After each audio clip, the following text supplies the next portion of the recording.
Hello everyone.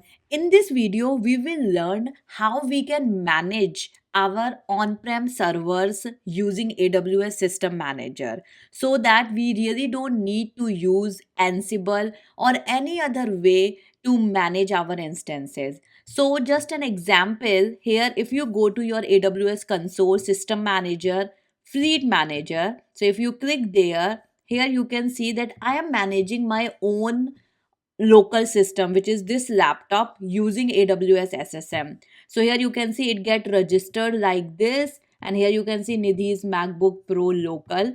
So now I can do anything on my machine using this SSM. Just an example, here you can see run command is there, and now you can run any of the things which AWS provides. For now I will show you how you can just run any shell script. So here you can see you can just select on this. You can run any shell script, example ls, and just click on run. So as soon as you do that, you see that it is running, and in the output you will see all the folders which is on your machine, right? So this is the power of using AWS SSM. So now I will show you how things works, how we can make sure that you can manage all your on-prem instances using this process. So now we will see how we can register all our on-prem VMs using AWS System Manager. So here there is an option called hybrid activations. You can go there and you can create the activation. There is one issue: if you click the activation like that, here you will see you will get only activation ID, and there is no activation code. So because of that reason, you can just run this command. So here you can see AWS SSM create activation, your default instance name you can provide anything, and the IAM roles that you have to provide it. One time when you create the activation, from this it automatically create that role so that you can use it in your CLI. So as soon as you run this command, it generates your activation ID and activation code. So let me just show you.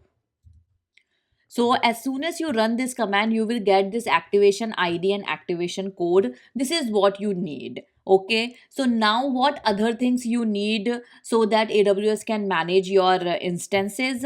You need SSM agent. So for that, you can install the SSM agent using the AWS documentation. Like here you can see SSM agent install. So there are a lot of options. So based on your operating systems, you can install that. That is like a different process. For the MacBook, it's different. Linux, Windows, there are a lot of process. So you can install it. And once you install it, you have to just find out your SSM agents where it is running, and then you can just register it. So you click on register, your code, your activation ID, and that's it. And as soon as you run this command, here you can see that when I ran this command earlier, I see that successfully registered the instance with AWS SSM using manage instance ID, and here. And this is the command that I ran it.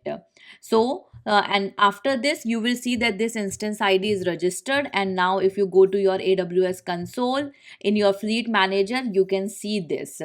So once you have this here now, you can do everything. So basically the main purpose of this, now you can do the patching, which is most important part. You can do the patching. You can even run your existing Ansible playbooks. Like if you want to run any Ansible playbooks, you have all the options. And most important thing is system manager is free. You are really not paying anything to manage on-prem systems using SSM. So that is the major point, and you don't need to manage any other server to manage your other servers. Like if you use Ansible, you have to have some process to host Ansible, then their control nodes and all those stuff. You really don't need all those things. So here if you can see, everything is there. This is the run command that you can use to run command, and then you have your chef recipes, Ansible playbooks.